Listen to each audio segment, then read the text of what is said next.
Imagine un instant que l'outil le plus puissant pour mener une vie pleine de sens et d'accomplissement ne soit pas quelque chose que tu peux acheter, gagner ou recevoir des autres. Il est déjà en toi, attendant d'être découvert et utilisé. Ce n'est pas une simple idée abstraite, mais une vérité profondément ancrée dans la sagesse du stoïcisme, une philosophie qui a guidé d'innombrables personnes vers une vie de sens, de résilience et de tranquillité. Le stoïcisme nous enseigne que la clé d'une vie réussie ne se trouve pas dans le succès matériel ou les récompenses extérieures, mais dans la maîtrise de notre propre valeur à travers les vertus de sagesse, de courage, de justice et de tempérance. Malgré le chaos et les défis du monde extérieur, nous possédons en nous une base inébranlable pour notre bien-être et notre bonheur. En retirant les couches d'attente sociale et de doute de soi, nous découvrons des principes stoïciens intemporels capables de transformer la manière dont nous nous voyons et dont nous comprenons notre place dans le monde. Ce chemin n'est pas seulement une quête d'amélioration personnelle, mais une redécouverte de notre valeur intrinsèque et un apprentissage de la vie en accord avec nos valeurs profondes. Si tu es prêt à accéder à plus de liberté intérieure, de résilience et d'épanouissement, tu es au bon endroit. Explorons ensemble comment le stoïcisme peut éclairer le chemin vers une véritable estime de soi. Si tu es ici, considère-toi comme différent de la majorité. Agis comme une exception et reste attentif jusqu'au bout. Nous avons tous, à un moment donné, accepté moins que ce que nous méritions. Rester dans un travail qui nous épuise, dans une relation qui ne nous élève pas, ou renoncer à nos rêves par peur. Nous nous disons que c'est suffisant, que c'est ainsi. Mais pourquoi faisons-nous cela? Par peur, par confort, ou les deux? Le stoïcisme nous rappelle que notre véritable valeur n'est pas définie par ces circonstances. Que tu sois dans un palais ou dans une prison, ce qui te définit réellement, ce n'est pas ta situation, mais la manière dont tu y réponds. Même si nous ne contrôlons pas tout dans la vie, nous avons toujours le contrôle de nos perceptions, de nos jugements et de nos actions. Accepter moins que ce que nous méritons, c'est souvent donner plus de pouvoir aux circonstances qu'à nous-mêmes. Le stoïcisme nous invite à remettre cela en question et à nous demander si notre situation est alignée avec nos valeurs et si nos réponses reflètent notre véritable valeur. Et si ce n'est pas le cas, le stoïcisme ne nous abandonne pas au désespoir. Il nous redonne du pouvoir. Il nous rappelle que nous pouvons changer notre perception, choisir notre réponse et transformer notre réalité. Notre valeur ne dépend pas de notre statut, de nos relations ou de notre compte bancaire. Elle se mesure à notre capacité à rester fidèle à nos valeurs, à agir avec courage, sagesse et intégrité, quelles que soient les circonstances.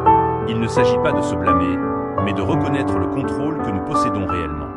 Ne nous contentons pas de moins, non par arrogance, mais parce que nous reconnaissons notre valeur.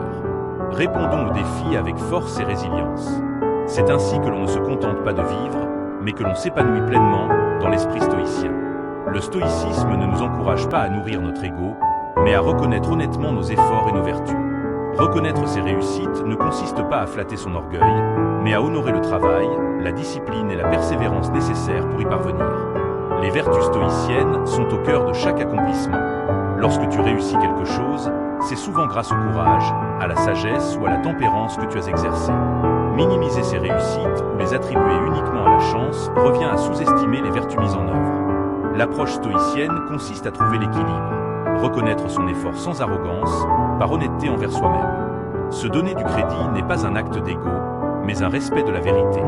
Prends un instant pour penser à quelque chose que tu as accompli récemment, aussi petit que cela puisse te sembler. Identifie les vertus que tu as mobilisées pour y parvenir. Cet exercice n'est pas une autosatisfaction, mais une reconnaissance lucide de ton caractère et de ton engagement.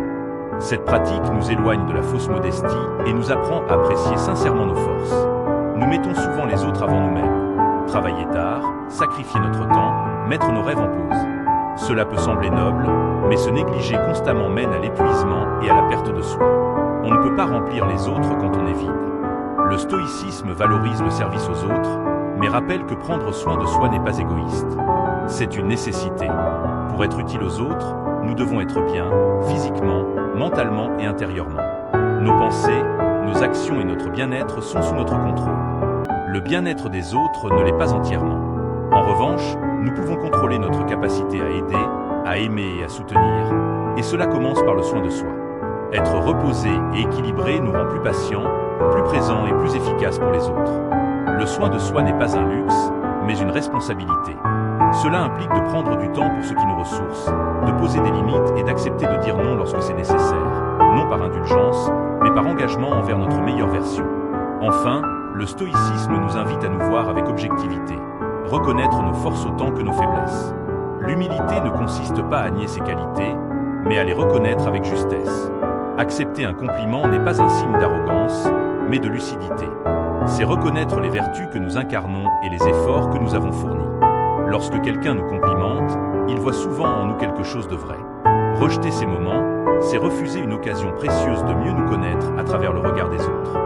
Pour mieux comprendre notre impact sur le monde qui nous entoure, apprenons à mieux accepter les compliments. Tout commence par un changement d'état d'esprit. Lorsque quelqu'un te fait un compliment, essaie de le voir comme un miroir reflétant tes vertus et tes efforts. Au lieu de le rejeter ou de le minimiser, prends un instant pour reconnaître la part de vérité dans ses paroles. Tu peux simplement répondre merci, sans justification ni détour, avec une gratitude sincère pour la reconnaissance de tes qualités. Le stoïcisme nous invite aussi à utiliser ces moments comme des occasions de réflexion. Demande-toi ce que tu as fait pour mériter ce compliment et en quoi il reflète tes efforts et tes vertus. Il ne s'agit pas de nourrir ton ego, mais de reconnaître la part de toi capable d'excellence et d'impact.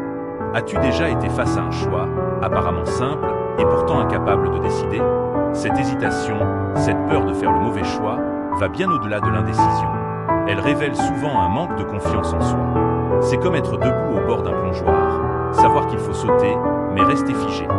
Le stoïcisme éclaire ce brouillard de l'indécision en nous rappelant que la sagesse ne consiste pas à garantir un résultat, mais à fonder nos choix sur la raison et les valeurs. Nous ne contrôlons pas les résultats de nos décisions, mais nous contrôlons pleinement la manière dont nous les prenons. Il s'agit d'agir avec intégrité, en accord avec nos valeurs, et d'accepter les conséquences comme faisant partie du cours naturel de la vie. Pourquoi avons-nous si peur de décider? Souvent parce que nous redoutons l'échec ou l'erreur. Mais pour les stoïciens, chaque résultat est une occasion d'apprentissage et de croissance. Il n'y a pas d'échec, seulement des leçons. Cette perspective nous aide à nous faire confiance, à agir avec courage, en sachant que quoi qu'il arrive, cela contribuera à notre développement. Cultiver cette confiance en soi commence par l'usage de la raison et de la sagesse. Avant de décider, prends un moment pour réfléchir. Ce choix est-il aligné avec mes valeurs? Agis-je avec intégrité? Ainsi, quel que soit le résultat, tu sauras que ta décision a été prise avec honnêteté et discernement. Le stoïcisme nous enseigne aussi à accepter et à analyser les conséquences de nos décisions. Chaque résultat, qu'il corresponde ou non à nos attentes, contient un enseignement précieux. En réfléchissant à ce qui a fonctionné ou non, nous renforçons notre confiance en nous-mêmes et notre capacité à naviguer dans l'incertitude de la vie. Une autre leçon essentielle du stoïcisme concerne la gestion de notre énergie mentale. Se focaliser excessivement sur nos défauts et nos erreurs revient à naviguer en ignorant le vent et les courants. La perfection est une illusion. L'objectif n'est pas d'être parfait, mais de progresser. Nous tombons souvent dans l'autocritique excessive parce que nous nous imposons des standards irréalistes que nous n'imposerions jamais aux autres. Être humain, c'est être imparfait, faire des erreurs et apprendre d'elles. Le stoïcisme propose un antidote puissant à cette dureté envers soi-même. La compassion envers soi est la priorité au progrès plutôt qu'à la perfection. La compassion stoïcienne ne consiste pas à se trouver des excuses, mais à se traiter avec la même bienveillance que l'on offrirait à un ami. Les revers ne sont pas des condamnations de notre valeur, mais des étapes normales du chemin. Lorsque nous chutons, la question stoïcienne n'est pas pourquoi ai-je échoué, mais que puis-je apprendre et comment puis-je grandir. Dans cette logique, chaque effort compte. Même les tentatives infructueuses sont des pas en avant. Progrès, pas perfection. Cela ne signifie pas renoncer à l'amélioration, mais la poursuivre avec sagesse, en acceptant que la croissance soit irrégulière et imparfaite. La comparaison est un autre piège courant. Il est naturel de se mesurer aux autres, mais les réseaux sociaux amplifient ce réflexe en nous montrant uniquement les moments forts de la vie des autres. Cela peut nous amener à douter de la valeur de notre propre parcours. Le stoïcisme nous invite à cultiver la conscience de soi et la gratitude pour notre chemin personnel. Il ne prône pas l'indifférence, mais l'inspiration plutôt que la comparaison. Admirer les réussites des autres sans diminuer sa propre valeur. Pour échapper à la comparaison, il faut d'abord en prendre conscience. Se rappeler que nous comparons souvent nos coulisses à la vitrine des autres. Ensuite, se concentrer sur ce qui est sous notre contrôle. Nos efforts, nos attitudes, nos vertus. Enfin, pratiquer la gratitude pour nos expériences, nos défis et nos réussites. Cela nous permet de progresser à partir d'un sentiment de plénitude et non d'insuffisance. As-tu déjà remis à plus tard un cours, un loisir ou même ta routine de bien-être? Souvent, ce n'est pas un manque de temps, mais un manque de reconnaissance de sa propre valeur. Comme si l'on se disait inconsciemment que l'on ne mérite pas cet investissement. Le stoïcisme nous rappelle que l'amélioration personnelle est une forme de respect de soi. Notre capacité à raisonner et à cultiver la vertu est ce qui nous distingue et nous conduit vers l'épanouissement. Sénèque comparait la vie à un jardin. Sans soin et sans attention, il ne peut prospérer. Il en va de même pour notre monde intérieur. Hésiter à investir en soi vient parfois de la recherche de plaisirs immédiats ou d'un manque d'estime de soi. Le stoïcisme affirme au contraire que chacun possède une valeur intrinsèque et un potentiel de vertu. Investir en soi, apprendre, explorer, prendre soin de soi, c'est reconnaître et honorer cette valeur. Commencer à s'investir en soi selon le stoïcisme implique un changement de regard. Le développement personnel devient une nécessité, pas une option. Pas besoin de tout changer d'un coup. De petits gestes constants suffisent. Lire, méditer quelques minutes, pratiquer une activité qui nous nourrit. Le stoïcisme insiste aussi sur la réflexion et l'examen de soi, afin de mieux comprendre nos forces et nos axes de progression.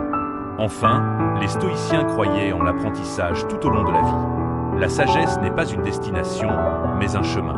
En adoptant une attitude de curiosité et d'ouverture, l'investissement personnel devient une aventure. La véritable validation ne vient pas des autres, mais du fait de vivre en accord avec nos valeurs. Comme le rappelait Marc Aurèle, ce ne sont pas les opinions des autres qui nous troublent, mais le jugement que nous portons sur elles. Pourquoi cherchons-nous autant la validation extérieure? À la racine, cela vient souvent d'une insécurité profonde et de la peur de ne pas être suffisant. Dans un monde qui nous bombarde constamment de messages sur ce que nous devrions être, faire ou posséder, il est facile de perdre de vue notre propre chemin. Le stoïcisme nous invite alors à tourner notre regard vers l'intérieur, à nous concentrer sur le développement de notre caractère et à vivre une vie guidée par la vertu. Il nous enseigne que la paix et l'accomplissement véritable ne viennent pas de l'approbation changeante des autres, mais du fait de savoir que nous avons vécu en accord avec nous-mêmes. Comment nous libérer de la dépendance à la validation extérieure? La première étape est la conscience de soi.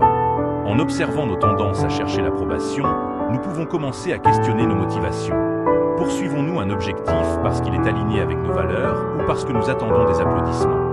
Le stoïcisme encourage une réflexion régulière sur nos intentions afin de s'assurer qu'elles reposent sur nos principes personnels. Une autre pratique stoïcienne essentielle est le développement de l'autosuffisance intérieure.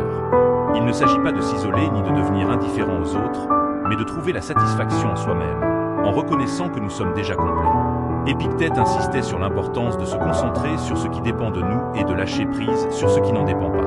En cultivant ce contentement intérieur, nous devenons moins dépendants de la validation extérieure. Le stoïcisme nous invite également à redéfinir notre conception du succès. Au lieu de le mesurer par les récompenses ou les réussites visibles, il nous apprend à l'évaluer à travers notre capacité à vivre selon nos valeurs. Le succès, dans une perspective stoïcienne, réside dans la poursuite de la vertu, l'usage de la raison et la résilience face aux épreuves de la vie. Il arrive que nous nous retrouvions coincés dans des environnements négatifs, comme un travail toxique ou des relations qui nous dévalorisent. Souvent, rester dans ces situations découle de la croyance que nous ne méritons pas mieux. Le stoïcisme nous offre à la fois un miroir et une direction. Les stoïciens reconnaissaient que notre environnement influence notre capacité à vivre vertueusement, mais ils soulignaient aussi notre responsabilité dans le choix de nos relations et de notre cadre de vie. Marc Aurèle nous rappelle que notre paix intérieure dépend moins des circonstances que de la manière dont nous y répondons. Pourquoi tolérons-nous des environnements néfastes? Souvent parce que nous sous-estimons notre capacité à changer. Nous craignons l'inconnu, nous nous accrochons à ce qui est familier ou nous doutons de notre valeur. Le stoïcisme nous pousse à remettre en question ces peurs et à reconnaître notre valeur intrinsèque ainsi que le pouvoir que nous avons sur nos choix et nos attitudes. Une pratique stoïcienne clé consiste à renforcer notre résilience intérieure, cette citadelle intérieure dont parlait Marc Aurèle. Il ne s'agit pas d'indifférence, mais de solidité intérieure, afin de rester fidèles à nos valeurs mêmes au milieu du chaos. En développant ce noyau intérieur, nous devenons moins vulnérables à la toxicité extérieure et plus aptes à faire des choix alignés avec notre bien-être. Vivre selon la nature, un autre principe stoïcien, implique de rechercher l'harmonie en nous-mêmes et autour de nous. Cela signifie créer ou choisir des environnements favorables à notre croissance, notre santé et notre équilibre. En pratique, cela peut vouloir dire poser des limites, chercher de nouvelles opportunités ou s'entourer de personnes positives. Cela inclut aussi la création d'un environnement intérieur sain grâce à des pratiques comme la méditation, l'écriture ou les loisirs qui nourrissent notre esprit. La peur exerce souvent une forte emprise sur nous parce que nous sommes focalisés sur ce que nous risquons de perdre. Notre esprit imagine l'échec, le jugement des autres ou le temps perdu. Le stoïcisme reconnaît ces peurs, mais nous invite à nous demander ce que nous pouvons gagner. Il nous enseigne que la poursuite de la vertu et de l'excellence est déjà une réussite en soi, quel que soit le résultat. Une pratique stoïcienne pour affronter la peur est la visualisation négative, qui consiste à envisager les pires scénarios non pour s'y attarder, mais pour en diminuer le pouvoir. En acceptant que nous pouvons supporter les difficultés, nos peurs perdent de leur intensité. Cela ne nous rend pas imprudents, mais plus lucides et courageux. Le concept d'amor fati, l'amour du destin, nous encourage à accueillir tout ce que la vie nous apporte, avec acceptation et enthousiasme. En poursuivant nos rêves avec cet état d'esprit, nous acceptons aussi bien les succès que les échecs comme faisant partie intégrante de l'expérience humaine. Cette acceptation libère notre courage et nous permet d'avancer avec détermination. Le stoïcisme nous rappelle que notre valeur ne se mesure pas à nos réussites extérieures, mais à notre engagement à vivre vertueusement, avec intégrité, discipline et courage. La peur de poursuivre nos rêves n'est pas seulement un frein au succès, mais un obstacle à une vie authentique. Nous oublions souvent cette leçon parce que notre désir naturel de reconnaissance nous pousse à chercher notre valeur dans le regard des autres. Pourtant, le stoïcisme enseigne que la vraie valeur vient de l'intérieur. Épictète affirmait que la liberté ne vient pas de satisfaire tous nos désirs, mais de les maîtriser. La paix et le contentement naissent de la reconnaissance de notre valeur intrinsèque. Notre valeur ne dépend ni des titres, ni de la richesse, ni de l'approbation reçue. Elle réside dans notre engagement à agir avec intégrité, bonté et courage. Les réussites peuvent être appréciées, mais elles ne définissent pas notre valeur. Celle-ci est innée et immuable. Cultiver cette compréhension stoïcienne commence par l'introspection. Reconnaître nos vertus, nos efforts et notre résilience, pratiquer la gratitude pour ce que nous sommes et ce que nous pouvons devenir, et détacher notre valeur personnelle des opinions changeantes et des succès éphémères. Le doute sur notre mérite peut venir de blessures passées, de conditionnements sociaux ou de comparaisons constantes. Le stoïcisme nous rappelle que le bonheur n'est pas une récompense réservée à quelques-uns, mais une manière de vivre. En alignant nos actions avec nos valeurs et en nous concentrant sur ce qui dépend de nous, nous reprenons le contrôle de notre bonheur. Adopter cette vision stoïcienne du bonheur commence par changer notre récit intérieur.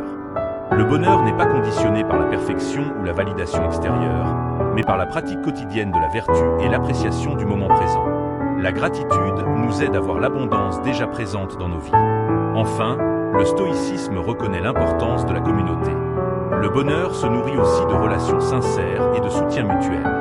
En avançant ensemble, nous renforçons notre sentiment de valeur et de sens. Souviens-toi que ta vie est une toile sur laquelle tu peux peindre avec les couleurs de la vertu, de la résilience et de la joie. Tu es l'architecte de ton destin et le créateur de ton bonheur. Le chemin comporte des défis, mais aussi un immense potentiel de croissance et d'épanouissement. Tu mérites le bonheur, tu es capable de réaliser tes rêves et digne de toute la réussite qui t'attend. Merci d'avoir suivi Savoir Stoïque aujourd'hui. Jusqu'à la prochaine fois, vis avec courage, aime profondément et recherche la joie qui est ton droit naturel.